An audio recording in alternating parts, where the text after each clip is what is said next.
how can I help you? Hi, I'd like to get a refund on this pair of shoes. May I ask why you're returning them? I bought them for my son, but they're too big. Did you keep the receipt? No, I must have lost it. I'm afraid I can't give you a refund if you don't have the receipt. You can exchange them for a smaller size, or I can give you a credit note. How long is it good for? 6 months. Okay, I'll take the credit note. Hi, how can I help you? Hi, I'd like to get a refund on this pair of shoes. May I ask why you're returning them? I bought them for my son, but they're too big. Did you keep the receipt? No, I must have lost it. I'm afraid I can't give you a refund if you don't have the receipt. You can exchange them for a smaller size, or I can give you a credit note. How long is it good for? 6 months. Okay, I'll take the credit note. Listen and repeat. Hi, how can I help you? Hi, I'd like to get a refund on this pair of shoes.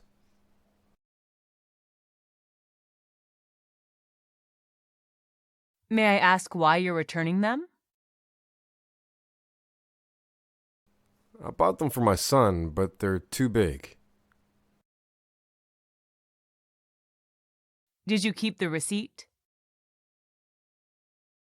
No, I must have lost it. I'm afraid I can't give you a refund if you don't have the receipt. You can exchange them for a smaller size, or I can give you a credit note. How long is it good for? 6 months. Okay, I'll take the credit note.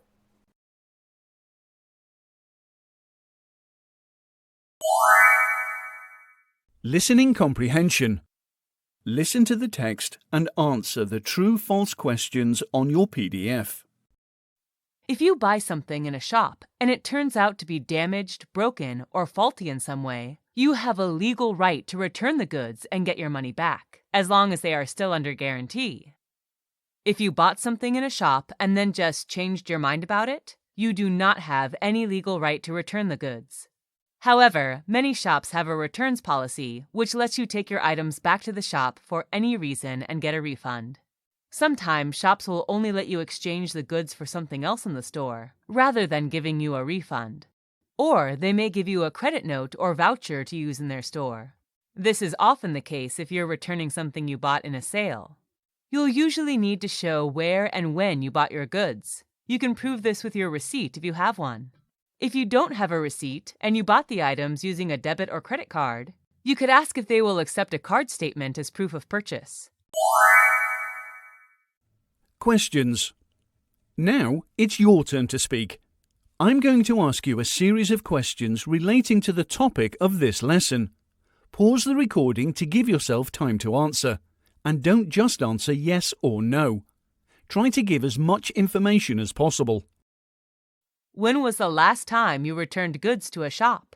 What happened? What do you usually do with your receipts? Why do shops sometimes give credit notes rather than refunds? What would you do if a shop refused to change a faulty article? What's your opinion about extended guarantees?